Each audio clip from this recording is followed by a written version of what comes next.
Hey, this is Joe at Gray Bench Electronics. Welcome back to the pedal teardown series where I take apart new and interesting pedals and show you what's going on inside. Today we have the Ceriatone Centura.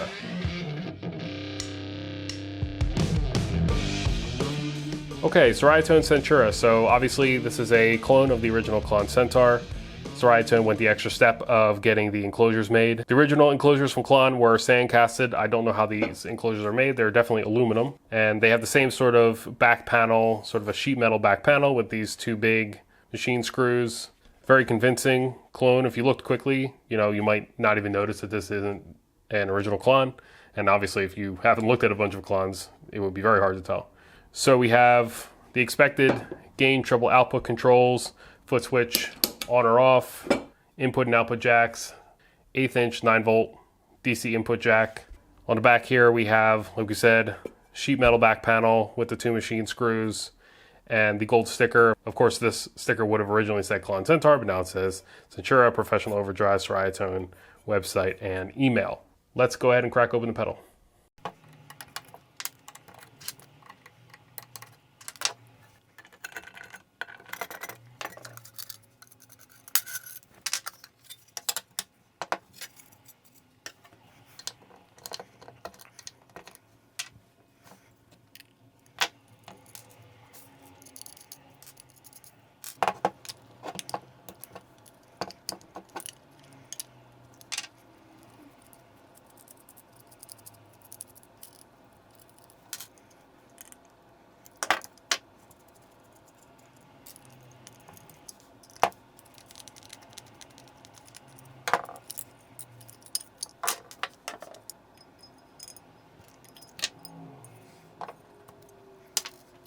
All right, so first off, I want to look at the enclosure here.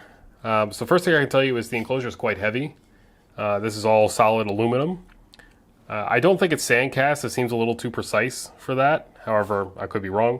Obviously, sand casting techniques would have improved since 1994, early 1990, early to mid 1990s when Mr. Finnegan was doing his first sand castings. It's unfortunate that these techniques weren't around because it said that one of the difficult things about getting the Klons out, Bill was making all these by himself, and getting the enclosures casted for the Klon was one of the things that held up production of the Klon and one of the things that was most difficult for Bill. So these enclosures are really nice quality. All the edges are really crisp.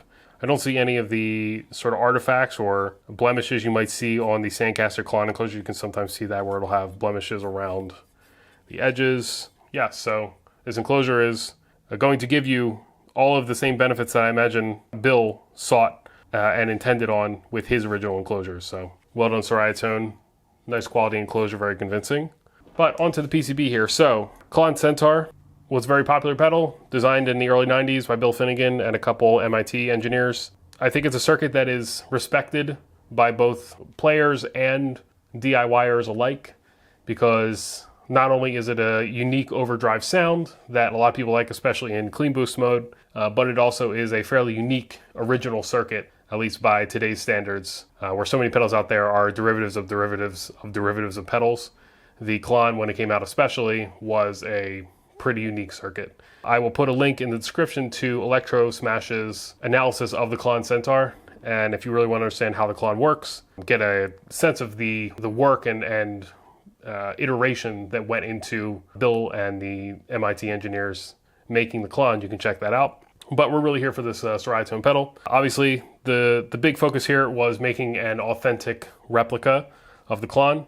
For anyone who doesn't know, the Klon hasn't been in production since late 2009. I think right around Christmas 2009 is when Bill stopped making the Klon. Since then, it's basically been very hard to get. You have to hand out a bunch of money. Even at the time, late 2009, the Klons were still selling on eBay or similar for several $100s, whereas new they were about $350, I think, at that point. And now, obviously, the Klons are in the thousands, $3,000 to $5,000, $6,000 for some Klons. But anyway, we're here to talk about the circuit. 3 op amps. One of them is a charge pump. It's going to boost up the voltage, both plus 18 and minus 9 volts. We also got some op amps. Klon is it would be classified as a hard clipping circuit, so it's got diodes. Specifically, these two germanium diodes right here are connected from the signal path to ground, and they're going to clip off the edge of the signal when the forward voltage of the diode is exceeded, and it'll send the rest of that sound to ground, causing distortion. The Klon is most well known for clean boost, so I'm going to do a future episode on this, but the diodes, while they are celebrated as the magic of the Klon Centaur, as the thing that gives real clones their real sound, and clones just aren't there, they don't do the real thing. The truth is that if you're using a Klon as a clean boost, these diodes are doing absolutely nothing. Like I said, I'm going to do a future episode on this, and I will prove that with this pedal to show you that, yes, if you're running as a clean boost, these diodes are doing nothing. In fact, I'm going to show that by using it as a clean boost, you are in fact saying that the diodes are doing nothing. But like I said, that's a future episode. But build quality, first off, if you've ever seen a Klon Centaur, this is the layout of the components. I'm sure it's slightly different to not infringe on copyright. The original Klons, it would have been gooped, have a black epoxy over top, and in fact, both sides of the Klon boards were gooped. At least the one that was traced was. Components here, we have carbon film resistors, that is the tan resistors here, and then metal film resistors are the blue ones. Panasonic capacitors, along with also Panasonic electrolytics. We have alpha potentiometers, gain 10K linear, treble 10K linear. I believe it is two 100K dual potentiometers. Jacks, we have the Neutrik style switching jacks, 1/8 inch switching DC jack here that turns, it can take the battery in and out of circuit when you insert a DC jack. And by the way, Ceriatone includes a 2.1 to 1/8 inch adapter. So if you're buying one of these, you will get an adapter for your more modern power supplies to use with the pedal. LED is here just on a couple little jumper cables. 9-volt battery snap here with a sort of a strain relief knot tied through that hole. Of course, the Klon is a buffer bypass pedal, which means we only need a 2-pole double throw switch, which is what we have here. 2-pole double throw latching switch. This one is made by YIS, not familiar with the brand. Solder job looks really good.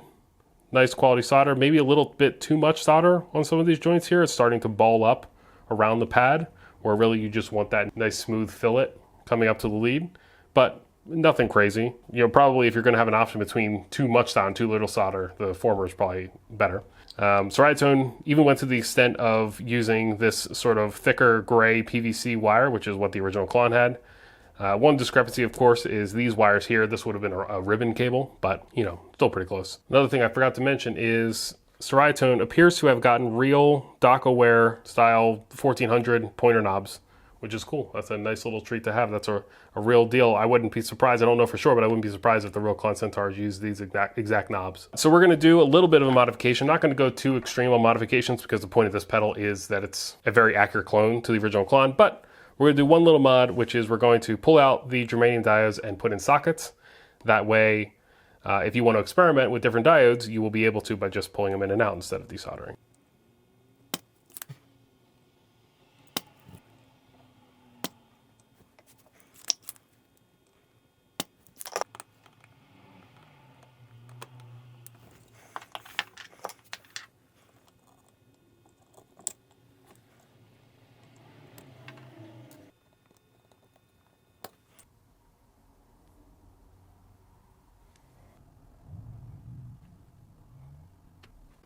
All right, getting ready to put the sockets in this PCB here. One little trick I came up with. So the plan is to use these, what are called SIP sockets or SIL sockets, as single in line or single in position sockets. What we're going to have here is on the other side, of course, these sockets so that the two diodes can be placed in and out. However, it's kind of fiddly to just do 2 sockets across or 2 sockets or even 1 socket if you have just one diode. So instead, get a little string of sockets like this, right? We use the nippers, and I'm just going to nip off the inside legs of this socket, like so. And then you don't have to fight with tiny little sockets. Instead, you can just take this whole thing and drop it in there, just like that. See? Now, of course, is this a waste of sockets? Yeah, technically, but my time is worth more than 4 sockets, and this is a heck of a lot faster and a lot less likely to burn your fingers doing sockets like this. So, little tip.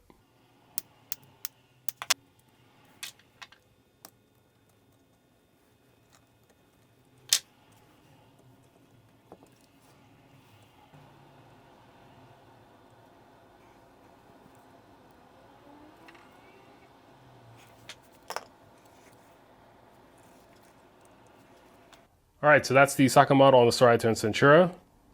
So I put in 2 strips of single in line or single in position sockets. So you can now swap in whatever diodes you want to try for this Klon Centaur clone. To that effect, I'm going to include obviously the original diodes that came in the pedal. These are definitely 1N34A germanium diodes. Not sure what make, it says S on them. Could be Siemens maybe. Those are the original diodes, definitely going to include those, but I'm also going to include a set of Russian D9E germanium diodes. These are diodes that are supposedly very similar to the original diodes that came in the Klon that was traced by the DIY community. I'm going to include these with the pedal. Actually going to install them now. So that's what will come installed in the pedal, but I'll have the original diodes in a bag and maybe a set of silicon diodes as well, so you have something to try that's a little bit different.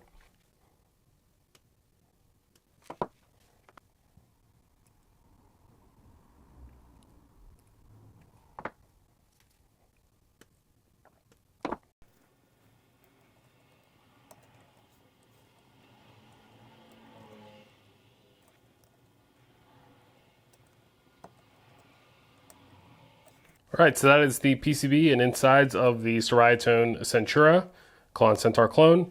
Got the socket mod done with the new Russian D9E clipping diodes installed. Let's go ahead and put the pedal back together. One last fun little detail, the serial number for this Ceriatone Centura, which I just bought randomly off Reverb, happens to be serial 4698, which shares the final 3 digits there, 698, with a very famous and relevant, or I guess I should say infamous, but also relevant, Klon Centaur with the serial number 698. So if you recognize Klon number 698, let me know in the comments.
All right, that's it for the teardown of the Ceriatone Centura. If you have any questions or a recommendation for a pedal that you want to see in a future teardown episode, let me know in the comments. If you like the video, I'd appreciate you hitting the like button and subscribing, and hit the notification bell if you want to know when I make a new video. I'm Joe from Great Bench Electronics. Thank you for watching.